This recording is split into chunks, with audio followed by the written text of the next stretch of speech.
Good morning, everyone. Welcome to our first session today at Wolfie Elevate. We have about 14 minutes before we get started. But while we're waiting, please feel free to introduce yourself into the chat and just let us know who you are and where you're joining us from today. Just a note to please make sure that you enable the chat to send to everyone since we're in a webinar room. It defaults to hosts and panelists, and we just want to make sure that everyone can see your conversations. We will get getting started shortly.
Good morning.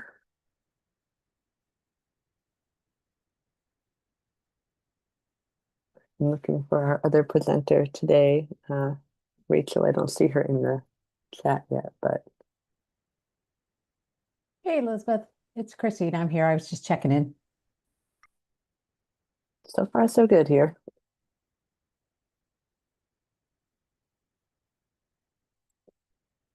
How's everyone doing this morning? Good, thank you. How are you doing? Pretty good.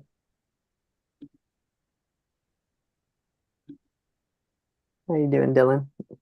I'm doing well, thanks, Elizabeth. And it looks like Rachel is here. Popped in, just good.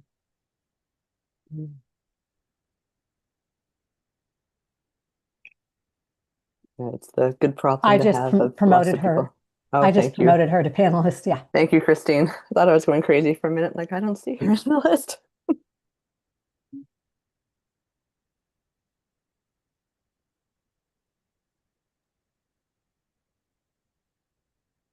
Hello, everyone. How are you? Good morning. Not too Good bad morning. today. There. Perfect. Everyone's videos and mics work. We are good to go. Anyway, about 10 minutes before we get started. Welcome everyone who is just coming into the session today. As I just mentioned, we'll get started in about 10 minutes, but while we wait, please feel free to introduce yourself in the chat. Let us know who you are, where you're joining us from today. Just make sure you select to send to everyone in case the chat defaults to hosts and panelists, just because we want to make sure that everyone can see the conversations that you're sharing with us today.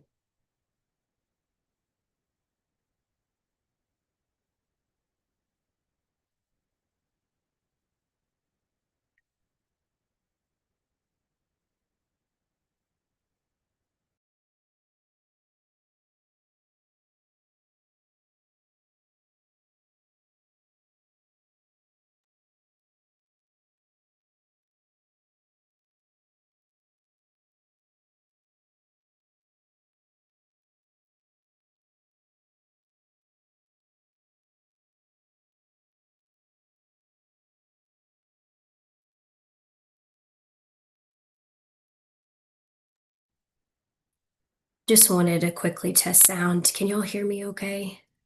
Yep, loud and Yes, clear. Super. you Thanks. sound great. Rachel, could I ask before we get started, how do you pronounce your last name? It's a tough one, isn't it? Okay. Yeah, it's Capua. So like a Capua. baseball cap, Yeah, Capua. Capua. Okay, good. I just wanted to make sure I got that right. Uh, okay, You. Capua. That's what I was thinking it was, but just want to It, make sure. Yeah. no, it's a tricky one. And my husband and I hear all kinds of things. We do. Yeah, It's unique. It's unique. yeah. Um, Dylan, will I be able to share screen okay? Is that something y'all want me to test beforehand? You should be able to, but if you'd like to Yeah, test it, please yeah, go if ahead. you'd like to, I can stop my share and because people are not here to see me share these slides, so Okay, I'd rather have yours work than mine. Yeah, and I'd like to do that as well. Okay. that would be super. All right, there we go. Yes, go ahead and let's see if that works. Excellent. How does that look for y'all? There we go. Yes, we see the PowerPoint. Um, The Ye- I'm gonna go ahead and swap. Does that give you the full screen? now it does. Yeah. Excellent. Okay. Perfect. I'm gonna stop share. All Do we right. want to Thanks so test? much. Did we want to test one more share as well? And I maybe would want to share this way. Let's see. How about that? There we go. So we see the screen and then we see your image in the bottom. Oh, Bottom? Yeah. That's Okay, pretty neat. great. what? That's crazy. I don't think I've seen that before. We're like Uh, here. I want something I didn't even know existed. No. well, I'm glad we could Excellent. do that. All right. And how do you pronounce your name, Deepshika? Deepshika, that's fine. Okay. Deepshika Shukla. Yeah. Shukla. Okay. Just as the phonetically how it's written. All right. Perfect. And Rachel, Barbara in the chat asked, such as Capua, Italy, where Spartacus fought. Is there a relationship there? Yes, Yeah. yes, Okay. actually. So my husband's is Italian and yes, there's a small city called Capua. And Okay. that's where he, I Ah, guess the ancestry slash beginnings started. sure. Nice. Yeah, Okay. yeah. Really cool. Yeah.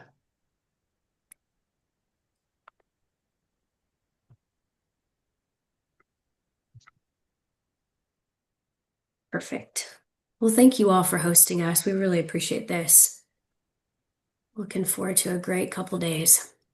Yeah. Thank you for partnering with us. And we really excited we had such a good registration. I think we had over 1,300 and so a Wow, lot of interest. Yeah. incredible. Yeah.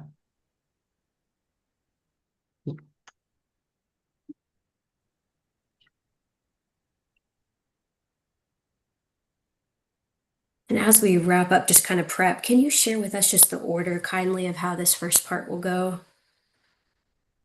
Yeah, so Elizabeth will kind of do the initial housekeeping pieces and introduce us. And then I have some brief remarks welcoming to the session. And then I'm going to introduce you, Rachel, to talk a little bit first. And then once you're finished, I'll introduce Deepshika. And then Deepshika, you can um, do some remarks about Rockford College, and then then I'll kind of take it from there and do the rest of the opening provocation. Does that sound right? Yeah. Okay. Okay. Super. Thank you. So I will do a very clear. I will now introduce Rachel Capua, Dr. Rachel Capua, to do this sort of thing. Okay.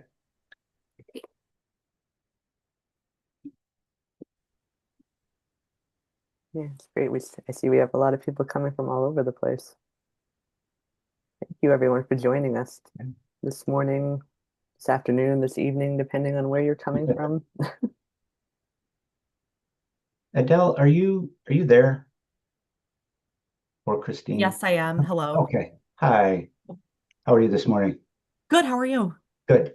Good morning, Good. everyone. Yeah. Heather had a question in the Q&A. A colleague is struggling to get access. Who can we direct for help? We're working on it. Okay. If they registered this morning, the access code just Ah, hasn't been okay. added to their profile yet. So Jenny's going in and manually doing it. Oh gosh. Okay. And we're handling all those questions through the conference at email. I'll put that in the chat in case you know anybody who's having issues. Okay. We're up to Thank like you. 1,500 registrants now. Oh wow. Okay.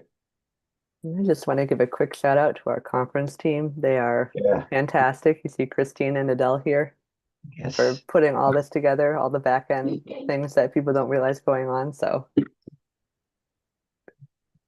kudos to that team for sure. Yes.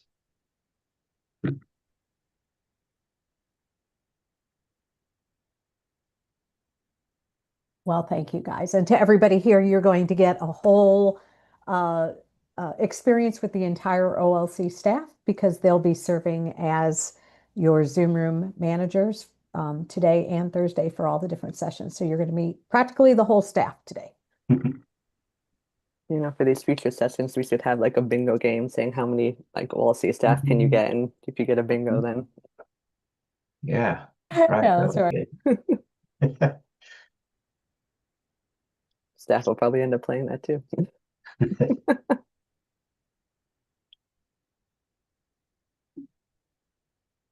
Yeah, good morning, everyone. Thank you for joining us. I should say good day, everyone. Yeah, people coming from all over. About 2 minutes, and then we will get started.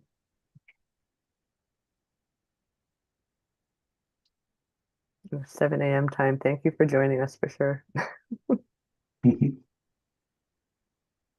Yeah, if you're joining us super early, 1 minute to go, feel free to jump up, grab a nice cup of coffee, keep you going, and or iced coffee, depending on where you're joining us from today, because I know it is fairly warm in a lot of places, but yeah, we are super excited you are all here.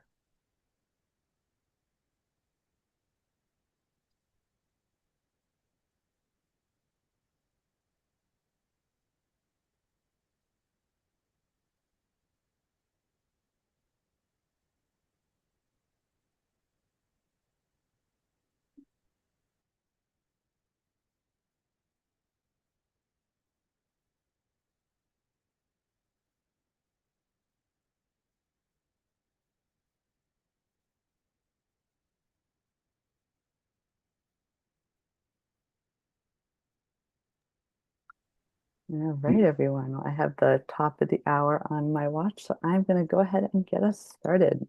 So welcome everyone to OLC Elevate, to our first session kicking off the conference. My name is Elizabeth Stucklin. I'll be your Zoom room manager while we're in this particular session. So to get us started, just a couple of quick Zoom housekeeping items. I see some great conversations going on in the chat, people introducing themselves and whatnot. Please keep that going. While you're submitting to the chat, just make sure that you send it to everyone. I know it can default to hosts and panelists, and we just want to make sure everyone can see your messages as you send them. Definitely remain on mute when you're not speaking, just so we can help limit any potential feedback that comes throughout the room. If you want to have any questions or whatnot, we do have the Q&A option at the bottom of your Zoom meeting controls.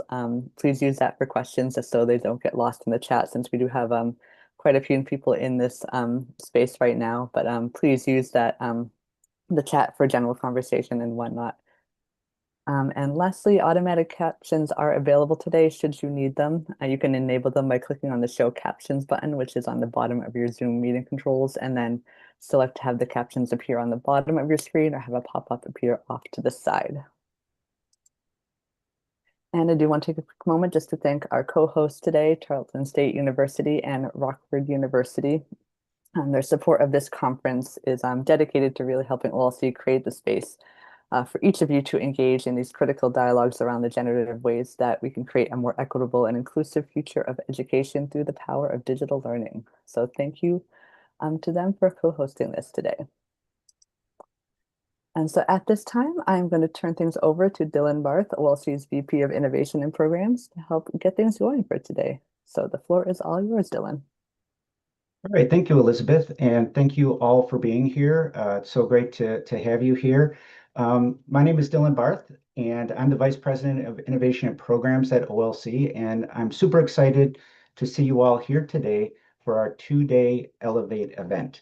So it sounds like we have over 1,500 people registered for this virtual conference, hailing from several time zones and multiple sectors, including K-12, higher education, and corporate learning and development. And although our learners may differ, what unites us all is a shared commitment to providing effective, high quality experiences for the people we serve, whoever they happen to be. So Elevate is a new type of event for OLC and for our community. The idea of Elevate grew out of a desire to partner with institutions who share the same dedication to innovation and quality that we do at OLC. We also envision an event focused on the most pressing issues related to digital learning right now. So to that end, each day has its own theme, starting with rethinking the learning enterprise from institutions to ecosystems. That's the theme today. And bridging innovation, transforming education through digital learning and AI integration, which is on Thursday.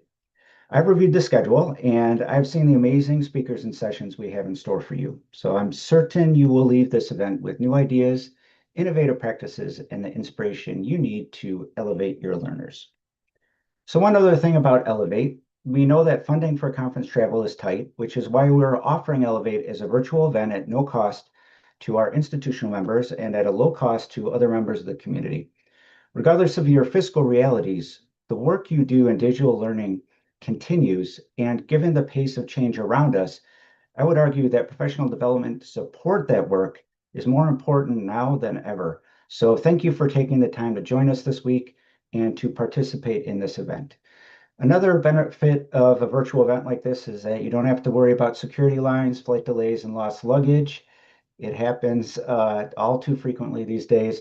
You can enjoy Elevate from your office or the comfort of your couch, like way back in the COVID days too. So in a minute, we'll hear from our co-hosts from Tarleton State University and Rockford College. But before we do, I want to say a word about how we hope you'll engage with us this morning.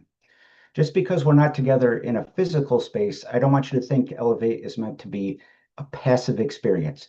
Our chat will be open throughout the session, and you've been doing a wonderful job using that so far, introducing yourself. Please continue to do that. And I encourage you to use it to share your reactions, your questions, and your disagreements as we go. Later, I'll also be using a tool called VVox to gather your opinions. So after remarks from our partner institutions, I'll be leading what we're calling an opening provocation, intended not to offer easy answers, but to prompt genuine reflection about our assumptions related to digital learning. Although it may not all resonate with you, I hope we can wrestle with some of these difficult questions together. So now it is my great pleasure to introduce Dr. Rachel Kapua from Tarleton State Fort Worth, who will provide a few remarks. Dr. Kapua. Yes, thank you so much. I'm going to share screen, so we're going to try this. Nothing like starting off here. Well, good morning, everybody, and depending on what area you're joining us from, maybe even a good afternoon or a good evening if you're around the globe. But as Dylan shared, we wanted to extend a heartfelt thank you for joining us for this virtual conference over 2 days this week on behalf of Tarleton State University and our team. Thank you for saying yes to this rich experience. I know anything digital can be tricky sometimes, but I have no doubt that this group and this community in particular will have a valuable couple of days. In terms of just welcome, I wanted to first share on behalf of our university a picture of our founder. For those that may be less familiar, we were founded in 1899 by the gentleman you see here. His name was John Tarleton. And perhaps back then he had not known about what the digital age would bring us so many years later. We are a proud member of the Texas A&M system, which I know we have many colleagues from our system agencies and institutions across our state of Texas. And so for all those joining us from in and outside of our work, we are grateful for your time. I did want to just share perhaps a quote slash vision for perhaps what the next 2 days will discover and explore, and that is higher education is experiencing one of the most significant periods of transformation in its history. And as we think about AI, as we think about digital learning, as we think about almost in a way redefining this ecosystem and this space, you spending your couple of days with us this week is a proclamation and certainly an affirmation of that work. So it is no small thing that we talk about this, and it is no small thing that what we are here about is to visit and to learn and to innovate about the student experience. So when we think about this, perhaps a picture like this might illustrate it best. On the left is our university president, Dr. James Hurley, and on the right is actually one of our Tarleton State online students. His name is Charlie. And about 2 years ago, a colleague of mine, Dr. Tiffany Carey, who actually brought this OLC experience to us, and super grateful for her for that. She really said, you know what, we need to start an honor society for online learners. It's called Omega Nu Lambda, and Charlie to the right, as you see in this visual, was our president this last academic year, and he was a part of convocation. He lit his candle on behalf of online learners. And I think perhaps what this represents is that over the next couple of days, as we prepare for the academic year ahead, yes, digital learning and digital ecosystem building is important. And equally as such are the students behind this work that really matter. So whether it's Charlie or the many thousands that you represent, let us remember that although technology does change quickly, learning lasts forever, and we are here to serve and support students, of course, first and foremost. So all of you would not be here unless you believed in that very mission, and on behalf of our team, we are so, so grateful. Before we took this conference digital, we were going to look at hosting this very space at our Tarleton State Fort Worth campus in North Texas. And so, because you're not there in person, we wanted to just quickly show you a visual of what we are building right here in our community. In the United States, in the North Texas region. And just this last April, we actually unveiled this rendering, our 80-acre master plan. We are a part of one university and the Texas A&M system, but this extended campus we're really proud about. And when we think about how online learning and digital learning is going to impact this space, we cannot do this in a silo. We have to be thinking across our colleges and universities, wherever we may be, how does the online learner integrate and activate and cultivate experiences like the ones you see here? So you will see, I'm sure, across many of the presentations today and later this week, that although we may be looking at buildings as we look at strategic plans or processes, we also have to keep online learning at the forefront. And then lastly, we are in the process, Tarleton State and the Texas A&M system, we are opening the campus you see here tomorrow, Wednesday, August 5th to be exact. And we're really excited about this project. The reason why we wanted to note it perhaps as part of this welcome is that when we think about the A&M system and all of those that will be part of Texas A&M Fort Worth and the strategic plan moving forward, be it a supercomputer that now the A&M system has access to, or many of the resources and supports that all of you will be learning over the next couple of days, when we think about this work collectively as institutions, as systems, as agencies, keeping people at the table is so critical to that. Just this summer, we hosted an online convening for our leaders and our academic deans and our department heads. This is our one of our rooms at Tarleton State Fort Worth, and Dr. Carey here is leading a panel of online learners to share about their experience. And perhaps with all the things that we may hear about this week, when we think about the what, it's also about the who. So when we think about people, we also think about the stories behind them. So, in closing, I wanted to perhaps leave a quick, maybe just a charge for us this week, and that is to do three things. One is to rethink the learning enterprise and above and beyond the infrastructures of our institutions at whatever level, 2-year, 4-year, public, private, that we are two, bridging innovation and practice in what we do. And three, we are shaping the future of digital learning. So, with that, wherever you are joining from, whatever country, city, or county you may be representing, on behalf of Tarleton State University and our executive team and our teams that get to serve students each and every day, thank you to the committees and to those that made this possible. We look forward to the next couple of days. Dylan, I'll turn it back over to you. Thanks again. Oh, fantastic. Thank you, Dr. Capua. I found the work that you're doing there with the Honor Society and even thinking about the growth that you're doing on site, but at the same time thinking about all of the online learners and how they're going to be integrated in there. So amazing work there. Thank you for sharing that. All right, I would like to welcome Dr. Deepshika Shukla from Rockford College to take the mic and offer a few words. Dr. Shukla. Well, thank you very much, Dylan. Let me just share my screen and get set here.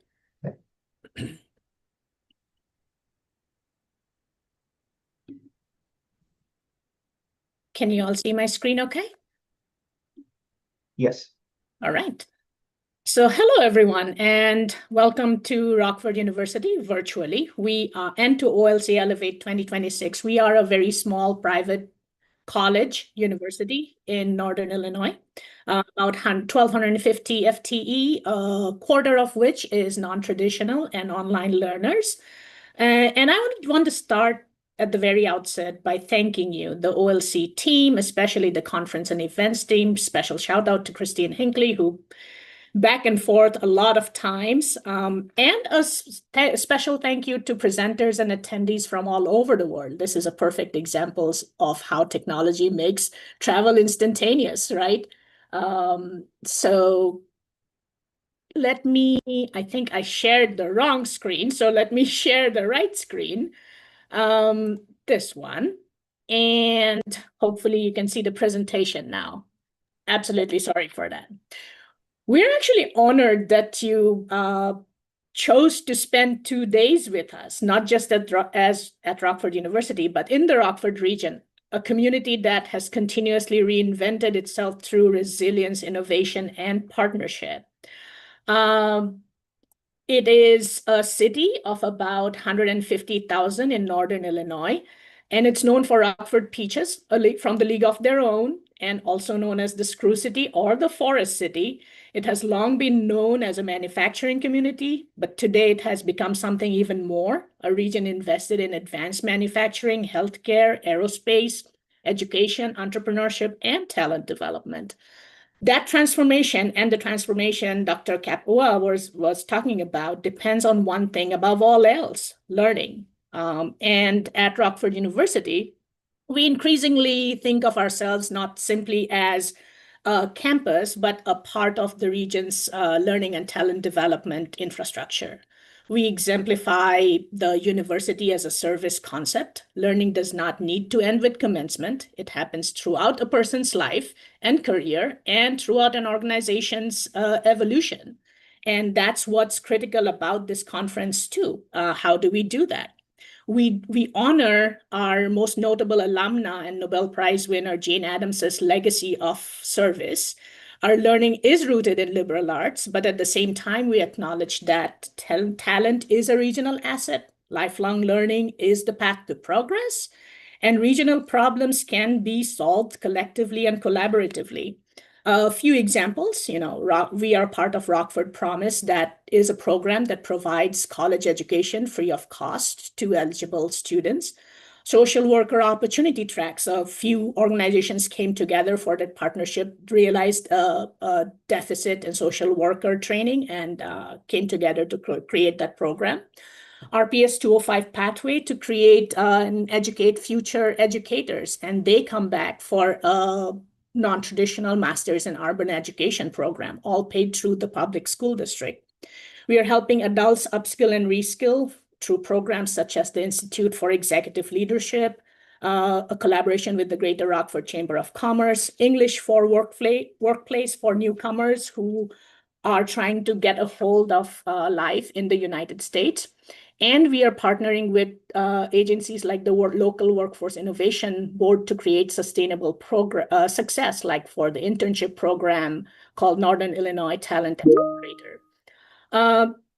Rockford University actually develops talent that remains in the region, and we contribute economically through various ways. These numbers aren't simply a result of the classrooms and campus buildings. They are about expanding access to education. And as online leaders, you make it possible for working adults, first-generation students, military learners, place-bound students to earn credentials, advance their careers, and contribute to their communities. In many ways, the work that's happening at this conference is what makes those regional outcomes possible.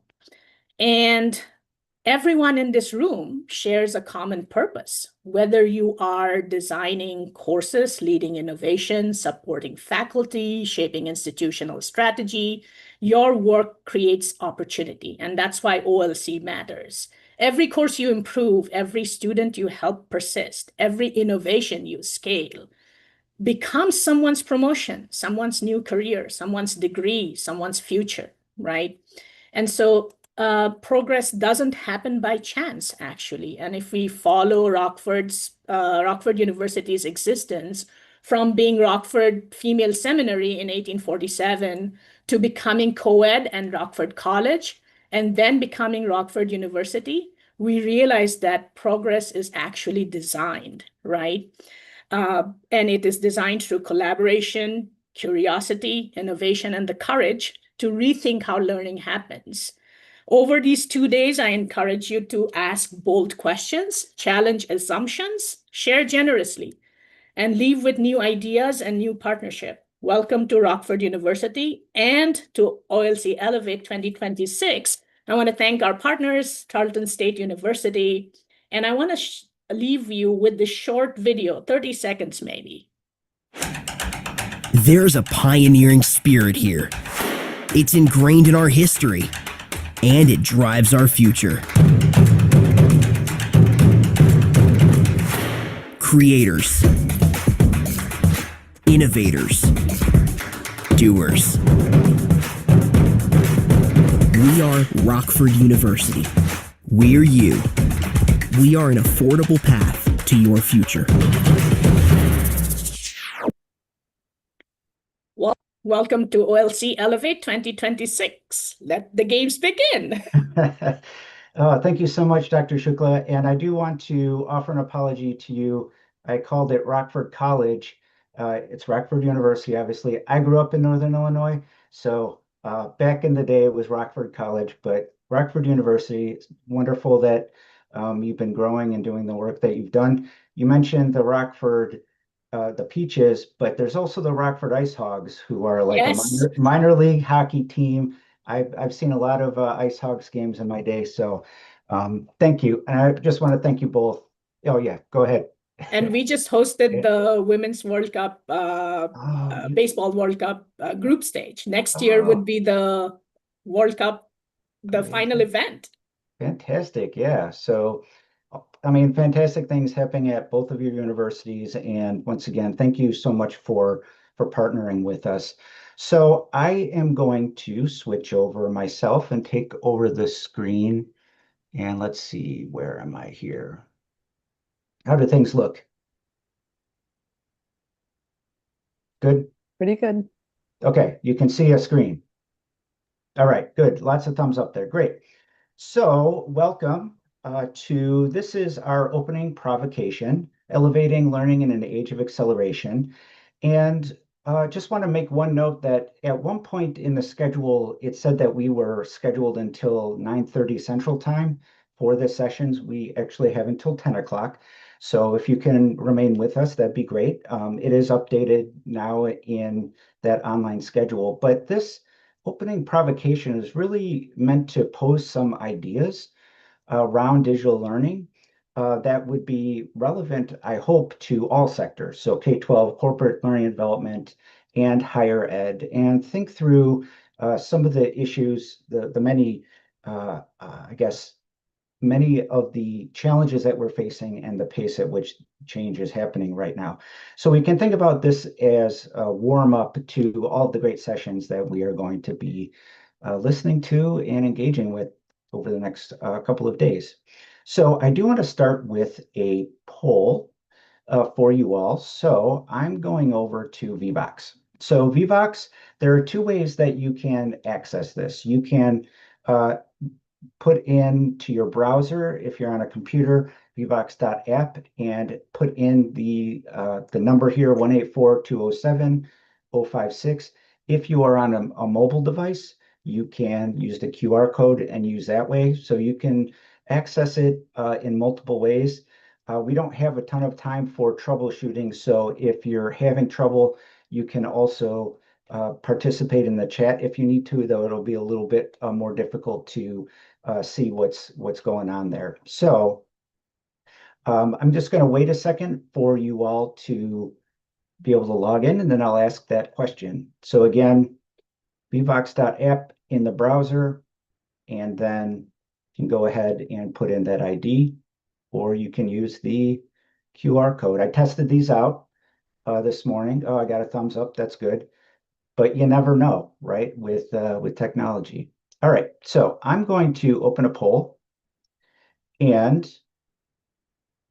so the question here is, when you think about the pace of change in the context of teaching and learning and development right now, how do you feel? So we have 170 people who have logged into VBox, thank you. And we have about 20 right now who are submitting.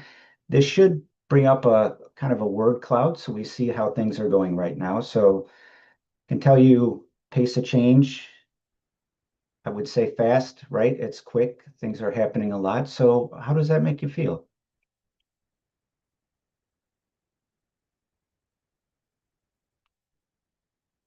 All right, good. We're more than halfway there. Maybe give it a few more seconds.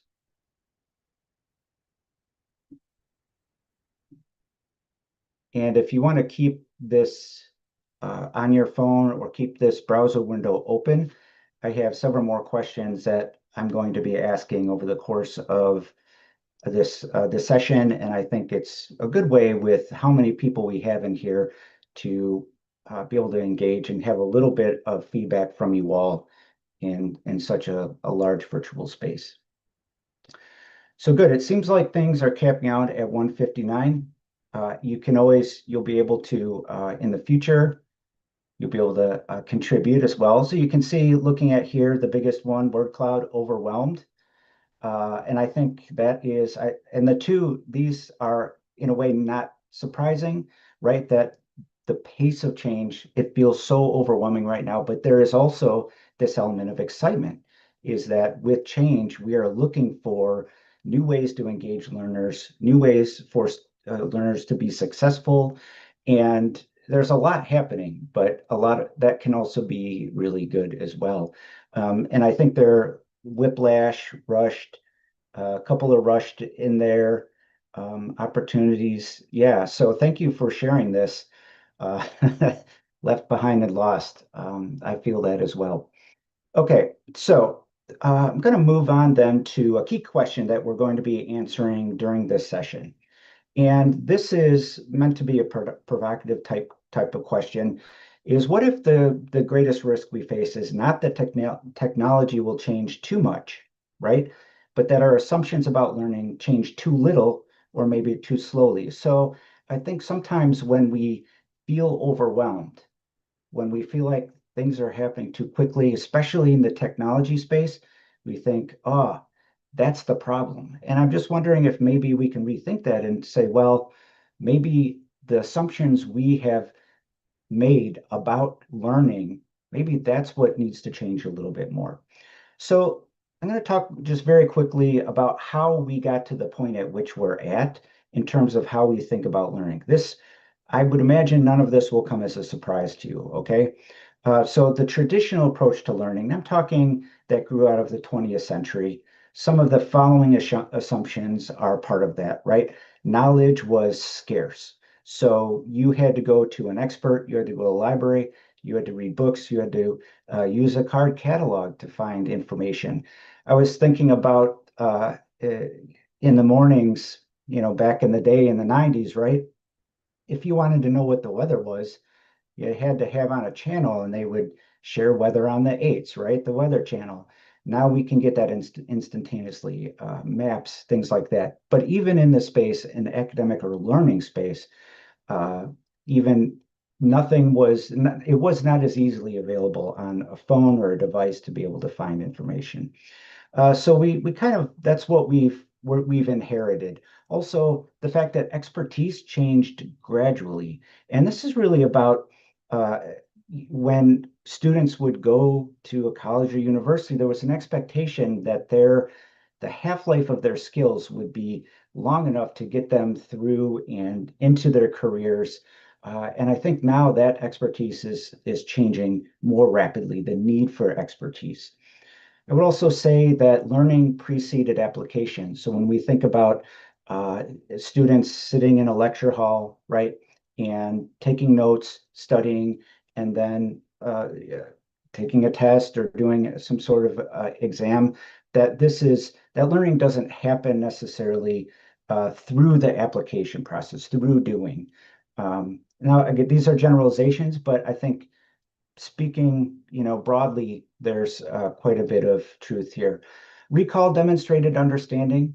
This is where if you could remember it, then you understood it. And there are a number of studies out there that show, right, you may recall it for that particular exam if you're cramming for it, but the long-term understanding or the long-term benefit may not be there as well.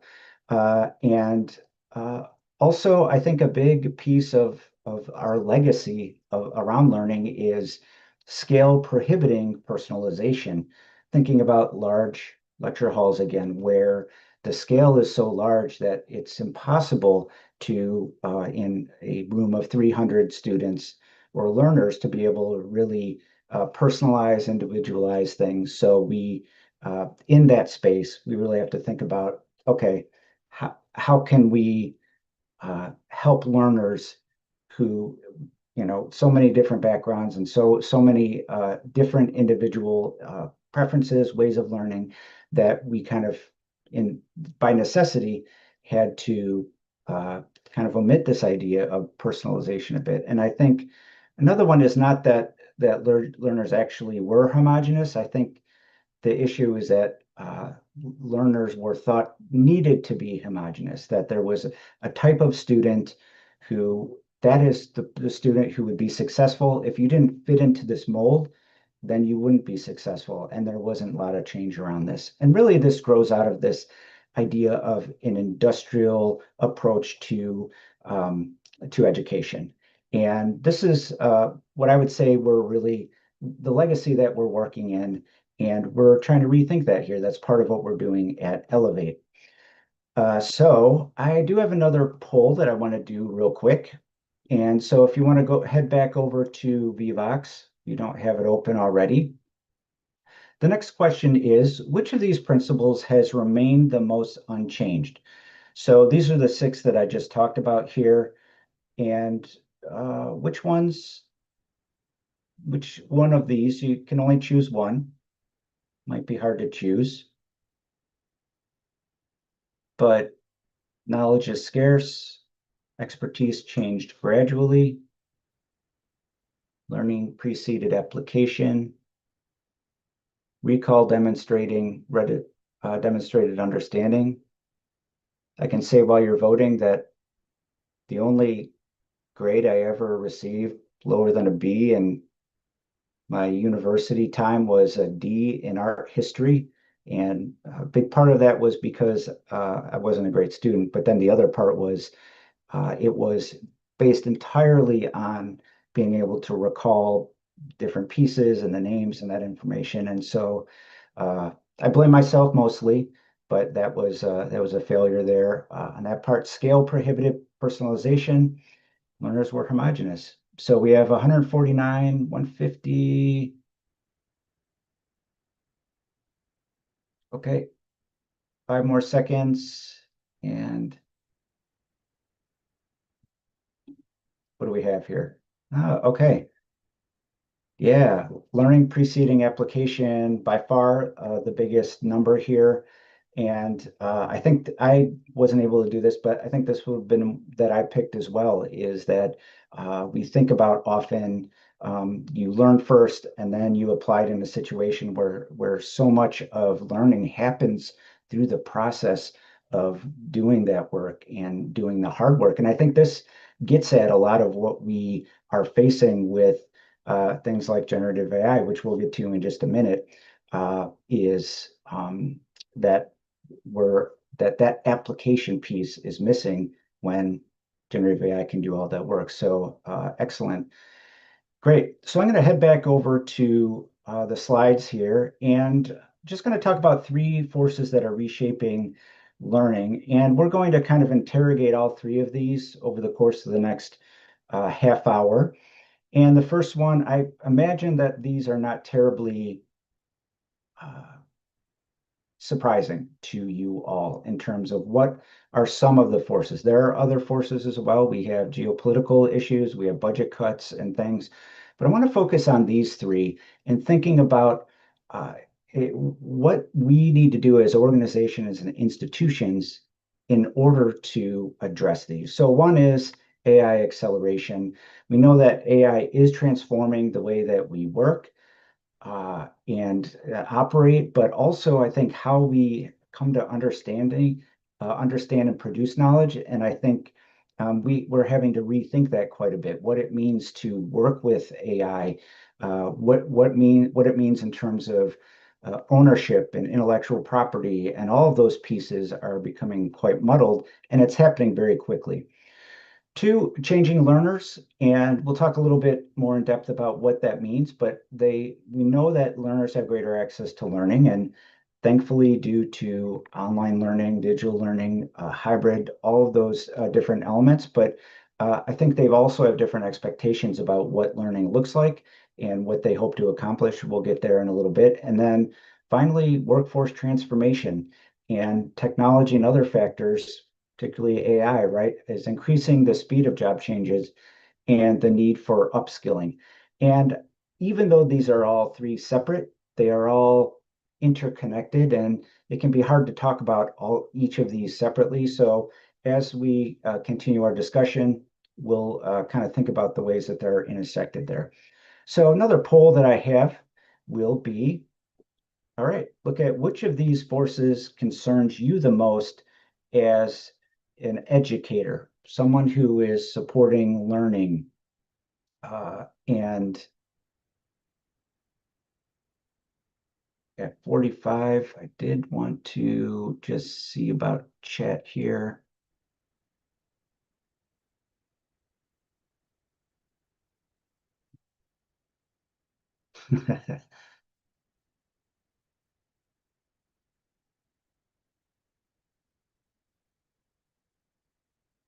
Yeah, just want to add while you're doing this that in the chat, a couple of pieces that are kind of confirming,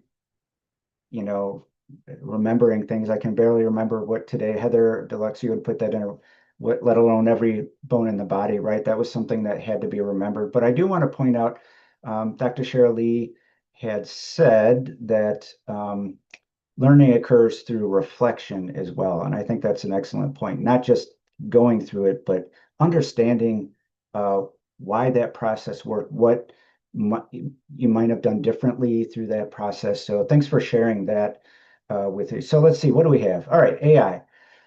Yeah, I hear you. Not surprising. Again, an AI, part of I think what's happening here is it is informing the other 2 areas. And so we'll get to those. And why don't we start with AI acceleration? So this is a provocation. This is meant to be a little bit provoking. So provocation number 1, most organizations aren't behind on AI. And I I think we often may believe that, right? And that may be true to an extent. But is it possible that we're behind organizations, institutions on rethinking what counts as evidence of learning? AI has made that gap impossible to ignore. And we have seen that quite a bit uh, in terms of what the polls that we just took, right? Evidence of learning. There's still faculty, someone had mentioned, doing those final exams, that kind of thing. So I'm going to jump over to another poll again.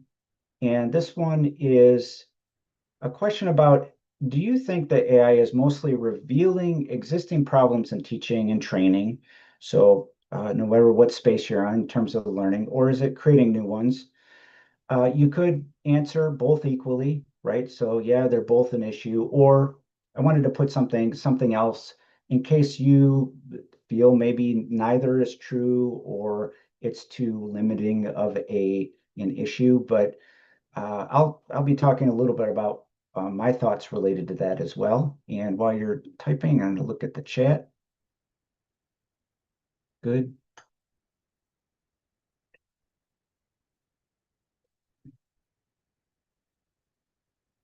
It's like we have a link in here to insights.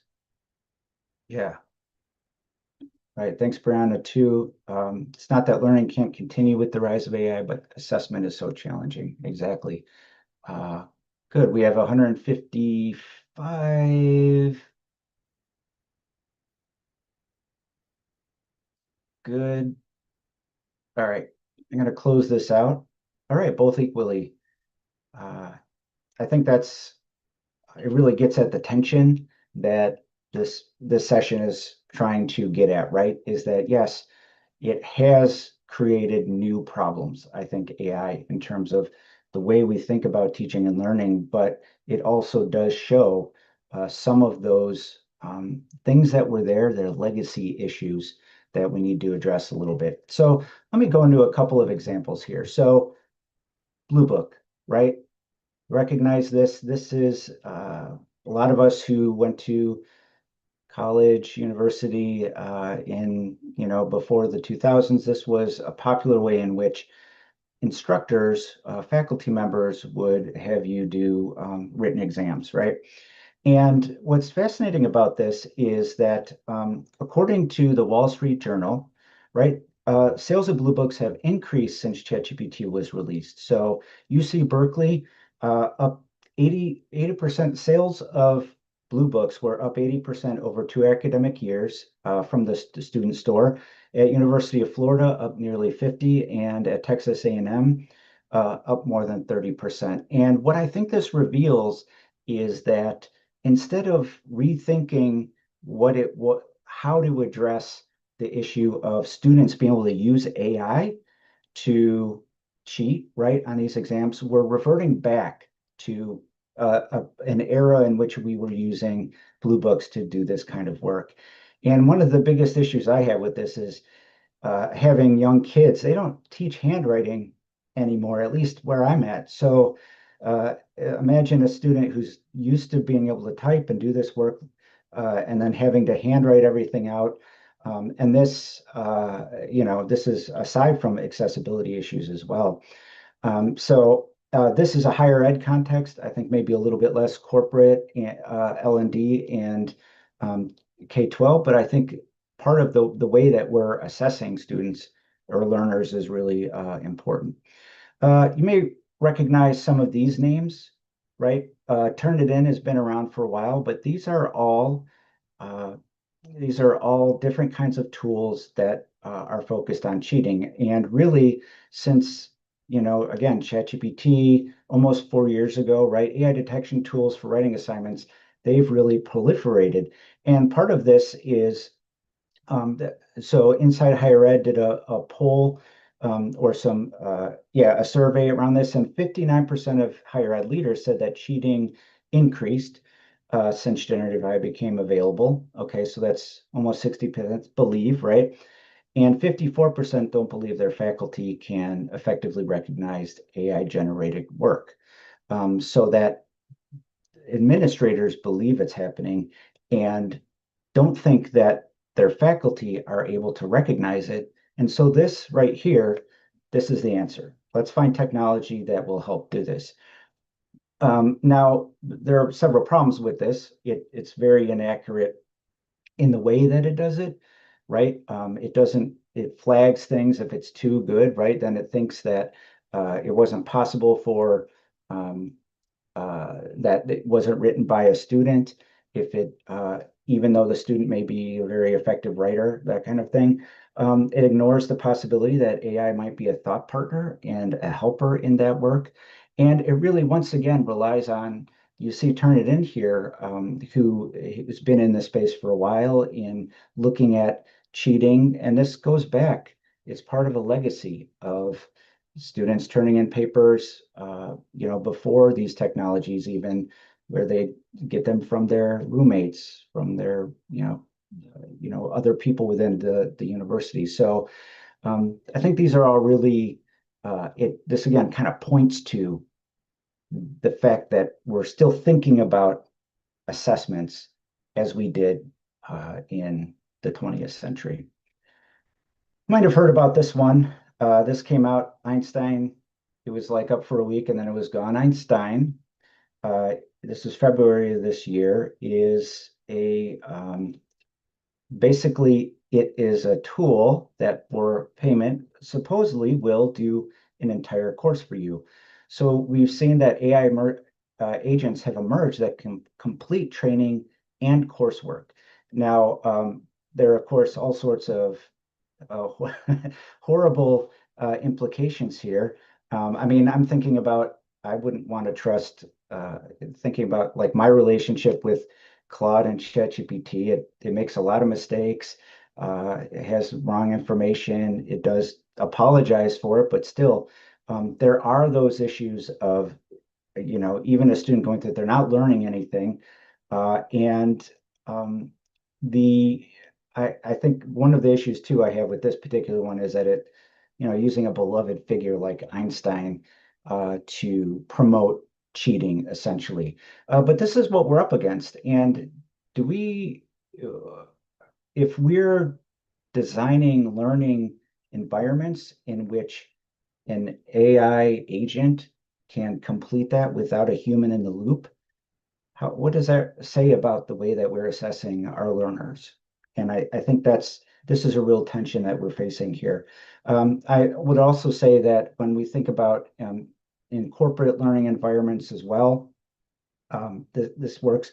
Einstein doesn't work with that training, I don't think, but there are other tools out there that can do the corporate training as well. I've also heard about like not into the learning environment, but you hear about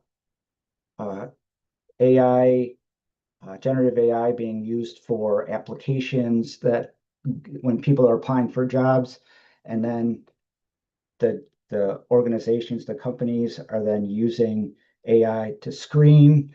And eventually it feels like, and there's even video interviews, right? There people can use AI to do their interviews for them. So at some point, the humans are completely removed from these decisions, and it's a little bit scary, but that's a side piece. So that's sort of around AI. We'll come back to this a little bit. I do want to talk a little bit about changing learners as well. So learners have changed, and they should, right? That's part of progress, part of evolving ideas here. But we claim that we want to meet learners where they are. I've heard this quite a bit in the work that I've done. And despite technologies and methods that allow for flexibility and personalization, however, most of our design still fails to recognize learner needs and individuality. So I have a poll here that I'm going to bring up. And this one asks, it's a Likert scale. Learners have an accurate understanding of what they need and how to get there. Okay, so this is a very broad statement, and there's a lot of variation here. Some learners definitely do, some don't. But in your experience, do they really understand what they need, and do they really know how it is that they need to get there? So while you're polling, I'm going to check the chat. Blue Book. Yeah, I know. Dreaded Blue Book.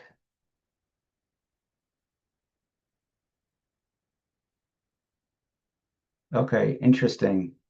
So in Pennsylvania, you have to teach cursive. Like it. Yeah. And Karen Anderson Lane, not an either or. And I think that's the tension we're feeling here is they need to be able to do it on their own, but also how to use AI ethically. And that's the issue we're facing here. Yeah. Okay.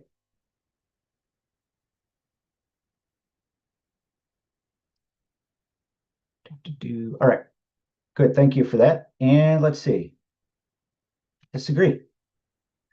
Right. I don't mean to be the person who's like, oh, that's what I every time it comes up, but I also I have mixed feelings about this, some ambivalence, but I do believe that we often think about, well, what do learners want? We ask learners, excuse me, at the end of a semester, after some training, we ask them, for feedback, and that feedback is important, but learners don't always have they don't have the pedagogical or andragogical background to understand what learning looks like.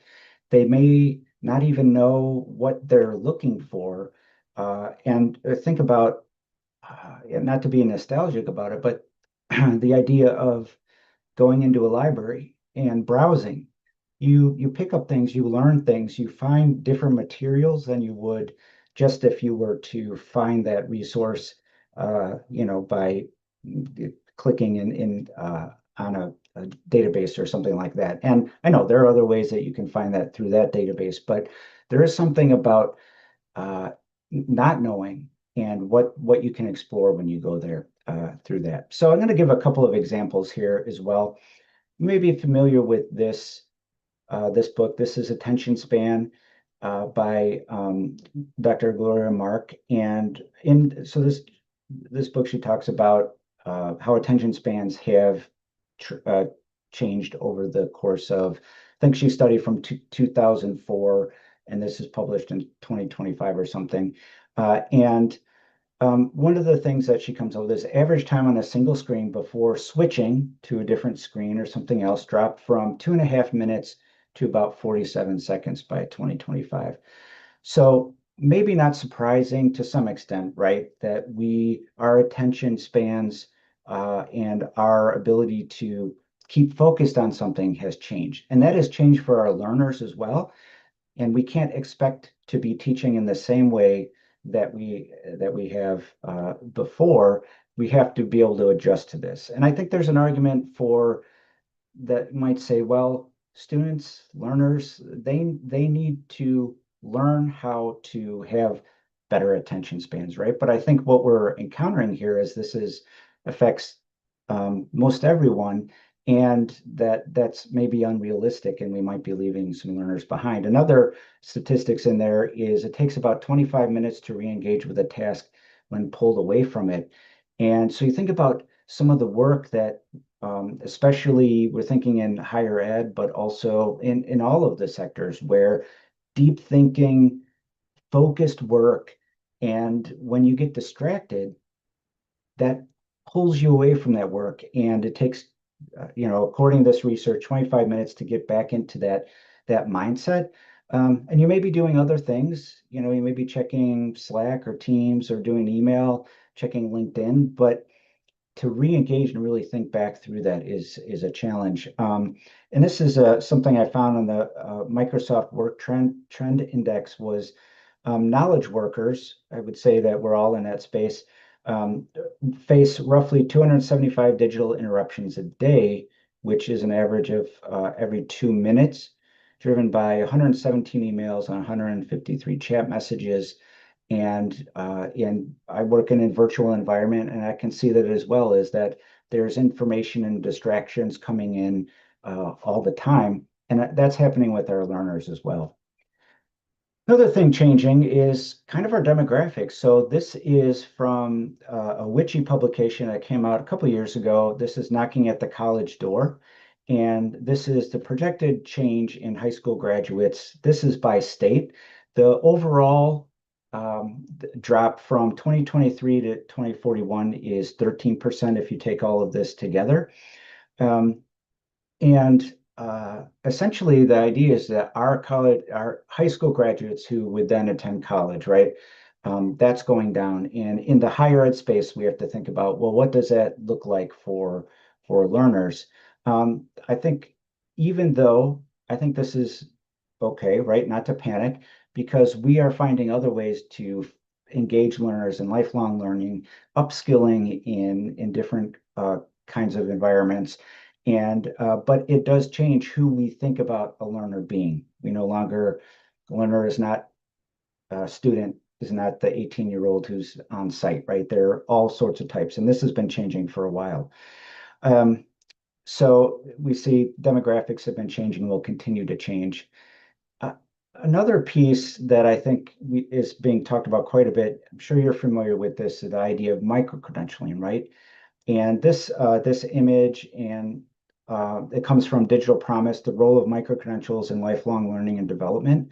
And I think it's important to think about when we talk about what the value is of learning, what learners they're gaining in this as within this space, is that they want to be able to demonstrate what it is that they've learned. And micro-credentials is a way to do that in those smaller chunks. And so if someone wants to get into a new career, rather than having to go through additional 4 years of college, right, this helps them get into that space.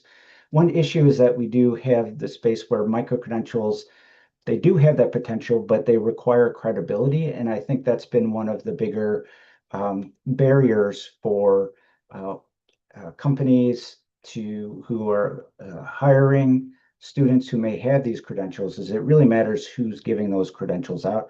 We do have a bit of a glut out there, I think, in certifications, but it's reputation matters when it comes down to that.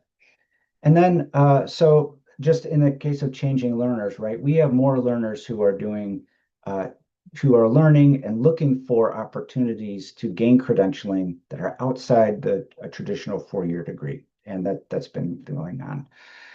Finally, when it comes to changing learners, accessibility, right? And I think learners, the way that we think about learners and personalization is we want to ensure that all students have the access to be able to succeed in their whatever their courses are, their trainings, all of that. And accessibility is a key component of that.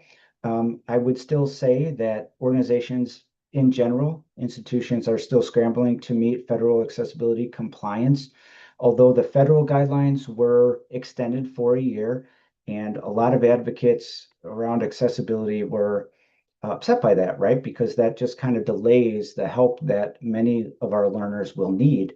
I know that there are also states have different requirements as well, so that may be different where you're living. But I think it really points to this idea of we're still not embracing what it is that those learners are going to need. And I would say that universal design can be thought of as personalization at scale. And even though we think of accommodations as being a kind of an accommodation for a student as being personalization, I think at the same time, it is the universal design can meet students where they're at already. I'm not saying we should get rid of accommodations. I'm saying that when it comes to universal design, we can meet those learners where they're at because we're designing in that way. And I'm guessing there are some great advocates out there. So we have just a couple of minutes. I'm going to skip a poll here and just talk quickly about workforce transformation. So kind of the issue here, or I guess the provocation number 3, higher education has increasingly shifted from a liberal arts model to preparing students for the workforce. Therefore, employers and educators share responsibility to collaborate effectively but mostly fail to do so. So that is what I'm positing here. We could probably debate, should we be more of a liberal arts model rather than preparing students for workforce? That maybe that should be balanced out a little bit more. But let's talk a little bit about what I'm getting at here. So this comes from an OLC report that came out a couple of years ago. You can find that on our website under our research area. And this triangulates employer, student, and an institution of higher education. And what we found in this research that we did that was supported by HP is that there is a skills gap in which institutions are not understanding from employers what it is. They're not communicating along the left bar here in terms of what those trends are, what those needs are, and then also not communicating with students about, well, how do you translate that learning into something that an employer would understand? And so you can see in terms of that student narrative, students are struggling to really articulate their learning to potential employers. What does it mean if you took a class in 18th century British poetry? What does that mean for you as a student or as an employee? And then how important, this comes from Harvard Business School, how important do you believe it is for employers and community colleges to collaborate to establish relationships that result in the recruitment and hiring of students and graduates? Community colleges here clearly think it's more important to collaborate than employers. And this is just community colleges, of course. But the idea, I think, that comes out of this is there's an agreement on the importance of that collaboration. And we know workforce is changing, and we know that there has to be more alignment when we go there. And finally, one thing that I've recently uncovered is this is an image of our course review scorecard. And this is how at OLC, this is a freely available resource. You can use this in order to review the quality of your courses, including the course delivery. In the corporate space, corporate learning and development, there is the Kirkpatrick evaluation model. And why I bring this up is because we often think about quality in the higher ed space as the quality of the design and how it's delivered. And in corporate L&D, it's much more about what happened after the training. So you can see, one, did the participants like it? Two, did they learn anything? Three, did their behavior change? And then did that turn into different results? So I really think there's a lot that we can learn from each other in these two spaces, particularly around this definition of quality. Thanks for the heart. So closing reflection, we have just a minute, but I want to pose one last thing, which is that organizations and institutions are increasingly asked to do more with less without letting go of existing priorities, which I think is getting at a lot of this tension we're feeling. But technology is not the only problem. Workload has a tremendous impact on learning design and delivery. And so what I would like to do is I have, and going to the last one, I want to ask you, what can you deprioritize starting next week in order to better prioritize your learning and even yourself? So this can be just a couple of words. You don't have to write out a sentence here, but I would invite you to reflect on this as well. As we've talked about a lot of changes, a lot of forces that we're having to deal with, and we are asked to consistently take on more. But what are some things that within the work that you're doing that you can say, all right, I can let this go. This is less important, and I need to focus on the things that are going to be most important in terms of my the learners who I'm working with. And part of this, I understand if you're thinking about from a faculty instructor perspective, where now you need to be an expert in all sorts of areas you never used to be an expert on. Okay, so I'm going to turn things back over to Elizabeth. I want to thank you for your participation. She's going to wrap things up. I'm going to leave this poll open so you can continue, and I'll take a look later. And appreciate it. Elizabeth, you going to stop sharing? Yeah, thank you for that, Dylan. That was a Okay. fantastic kickoff to the session, and I'm Yeah, thank you everyone for coming today. I know we're right at time. I'm posting some links into our chat for you. Yeah, so again, thank you for coming today. We asked if you can please just take a few moments just to fill out the evaluation for this session. That helps us to determine our Best in Track awards for this conference. But every entry that you do enters you into a chance to win our gift card drawing. And your feedback also really helps the presenters and OLCs for future planning of our conferences and events. So we truly appreciate your feedback for that. And I know we are just starting this conference right here, but if you are looking ahead to future professional development, we have a couple of um, options for you to consider. Please save the date for our Accelerate conference in the fall, taking place in November. Early bird registration is currently open through September 21st. I did post a link in the chat to learn more about the conference and register if you would like to attend. And while registration is not quite open yet for this, add this to your calendar for next year for another great virtual conference, the OLC Innovate conference taking place in April. The call for proposals for this conference will be opening up on September 15th. And the link that I posted will allow you to be notified when that occurs. And lastly, if you are interested in volunteering for OLC conferences or other areas within the organization, please visit our volunteer page. There are a lot of great opportunities to share your expertise and get involved with OLC. And I will type all the links in again, just in case. So yeah, thank you everyone for joining us today. We hope you have a great rest of your day and enjoy this conference. Thanks, everyone. And thank you, Elizabeth. Looking forward to the rest of the week.